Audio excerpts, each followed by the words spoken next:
Γεια χαρά, σε αυτό το βιντεάκι θα σας δείξω πώς μπορούμε πολύ εύκολα να φτιάξουμε ένα νέο λογαριασμό στο Solid Trust Pay, το οποίο είναι μια ηλεκτρονική τράπεζα, ένα e-wallet δηλαδή, ένα ηλεκτρονικό πορτοφόλι σαν το PayPal φάση, το οποίο αντί να δίνετε την κάρτα σας και τα στοιχεία σας σε οποιοδήποτε site που θέλετε να καταθέσετε χρήματα ή να αγοράσετε κάτι, το κάνετε μέσω του Solid Trust Pay.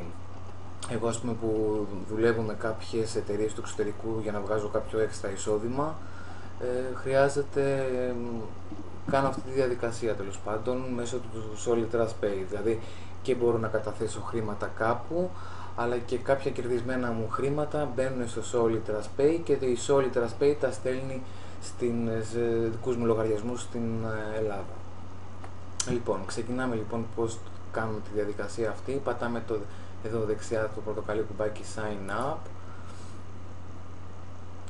Μας ανοίγει η σελίδα που καταχωρούμε τα στοιχεία μας, όνομα, επίθετο, βάζουμε ημερομηνία γεννήσεως, με τι ασχολούμαστε, χώρα την έχει έτοιμη, μετά βάζουμε username, βάζουμε ένα username μέχρι 16 χαρακτήρες, το password μας επίσης. Εδώ θα δείτε ότι ζητάει και ένα δεύτερο password, το οποίο το Solid το χρειάζεται εσωτερικά, δηλαδή όταν μπούμε μέσα και κάνουμε κάποιες διαδικασίες, το χρειάζεται σαν δεύτερη ασφάλεια, να το πω έτσι. Βάζουμε το email μας, ένα email τέλος πάντων. Καλό θα ήταν, προτείνω, να φτιάξετε ένα νέο email, ώστε να το χρησιμοποιείτε καθαρά για το Solid Trust Pay ή γενικά για τα site αυτά, ώστε να υπάρχει μεγαλύτερη ασφάλεια. Παρακάτω μας ζητάει να βάλουμε μια μυστική ερώτηση. Γράφουμε εδώ πέρα ό,τι ερώτηση θέλουμε και δίνουμε μια απάντηση. Καλό θα είναι η απάντηση να τη γνωρίζουμε αποκλειστικά εμείς, να μην χρειάζεται κάποιος να τη μαντέψει και να τη βρει. Μετά από αυτό το βήμα τσεκάρουμε Yes, I have read και Sign up. Μετά από αυτή τη διαδικασία το Solid Trust Pay θα μας στείλει το γνωστό email στο account μας, στο email μας, με κάποιο link, το οποίο πατώντας το γίνεται και επαλήθευση ουσιαστικά του email σας. Μετά από αυτό κάνουμε κανονικά sign in στο σύστημα με το username και το password, το πρώτο που έχουμε βάλει. Πληκτρολογούμε εδώ και εδώ.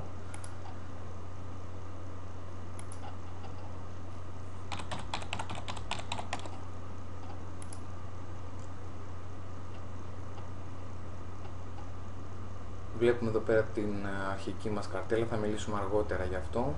Πάμε τώρα λοιπόν να κάνουμε verify το λογαριασμό μας μέσω της κάρτας.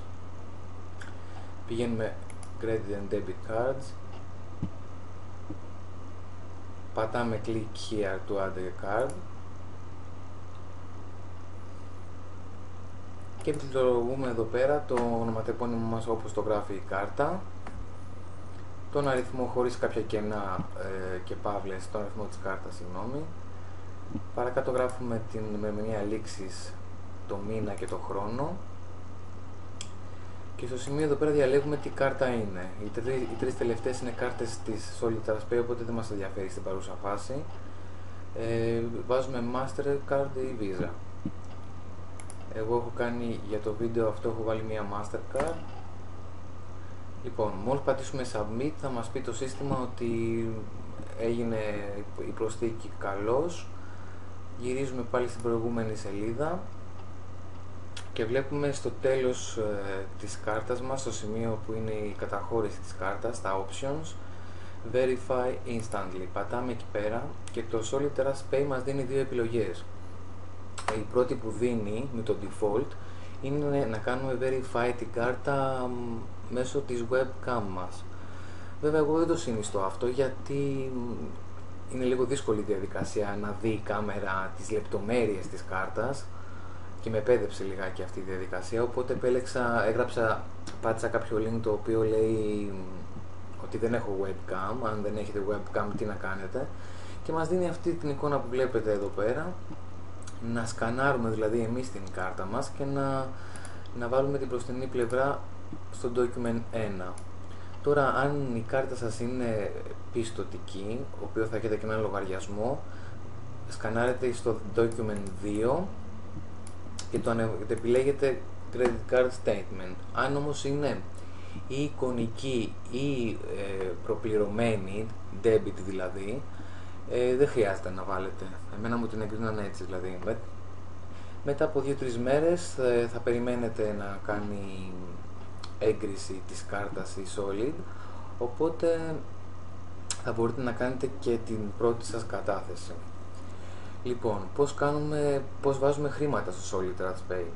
Πηγαίνουμε στο Deposit, into Account, επιλέγουμε το νόμισμά μας, στην παρούσα φάση επιλέγω USD, δολάρια, Continue, Card Options. Λοιπόν, στο σημείο αυτό θα βάλουμε το ποσό που θέλουμε να τραβήξουμε από την κάρτα μας. Μία σημείωση να πω ότι αν π.χ. χρειαζόμαστε για ένα ΑΧ site 20 δολάρια, δεν θα βάλουμε 20 εδώ πέρα. Θα βάλουμε 20 συν 5,5% συν 1,5 δολάριο. Αυτό γιατί το Solid TrustPay κρατάει κάποιο ποσοστό για αυτήν, οπότε εγώ π.χ. ήθελα για ένα site 23 δολάρια, έβαλα 26, οπότε είχα βάλει εδώ πέρα 26 δολάρια, τσέκαρα εδώ πέρα, βάζουμε το δεύτερο password από κάτω, αυτό που είχαμε πει, και πατάμε Continue. Προσοχή σε αυτό το κομμάτι, γιατί μην χρειαστείτε παραπάνω χρήματα και ξανακάνετε όλη τη διαδικασία πάλι και ξαναχρεωθείτε τα 5,5 και συν 1,5. Οπότε το κάνουμε με κομπιουτεράκι πριν περάσουμε το ποσό εδώ πέρα. Μετά που θα κάνουμε το Continue, θα μας πάει το ποσό εδώ στην αρχική σελίδα που σας είπα, θα πάει στο Pending το ποσό αυτό, θα είναι εδώ πέρα για 2-3 μέρες μέχρι να εγκριθεί από τη Solid TrustPay, ώστε μετά να γίνει available. Όπως βλέπετε και εδώ κάτω, είχα ζητήσει 26 δολάρια και μου μπήκανε τελικά 23,07. Λοιπόν, μετά πώς μπορούμε να τραβήξουμε χρήματα αν έχουμε κερδίσει κάποια χρήματα από κάποιο άλλο site και τα στείλουμε στο Solid TrustPay, τα μεταφέρουμε με τον ίδιο τρόπο περίπου στην τράπεζά μας. Πατάμε Withdraw, επιλέγουμε το νόμισμα που έχει στο Solid TrustPay, USD, Continue, και επιλέγουμε τους 4 τρόπους που έχει, έναν από τους 4. Bank Options, αν έχουμε δηλώσει μέσα στο σύστημά μας εδώ πέρα τους τραπεζικούς λογαριασμούς, πάνε απευθείας εκεί. Εδώ είναι οι κάρτες οι οποίες έχουμε δηλώσει, κάρτα του Solid TrustPay αν έχετε αγοράσει κάποια κάρτα του Solid, και ταχυδρομική επιταγή. Αυτή είναι η διαδικασία, είναι πάρα πολύ απλό, δεν θα συναντήσετε κάποιο πρόβλημα. Αν για κάποιο λόγο βέβαια κολλήσετε κάπου, θα δείτε στο τέλος του βίντεο ή στην περιγραφή από κάτω το Skype μου ή ακόμα και το site, το οποίο βρίσκομαι αρκετές ώρες μέσα online, οπότε θα με βρείτε σίγουρα. Να είστε καλά και καλή συνέχεια εύχομαι.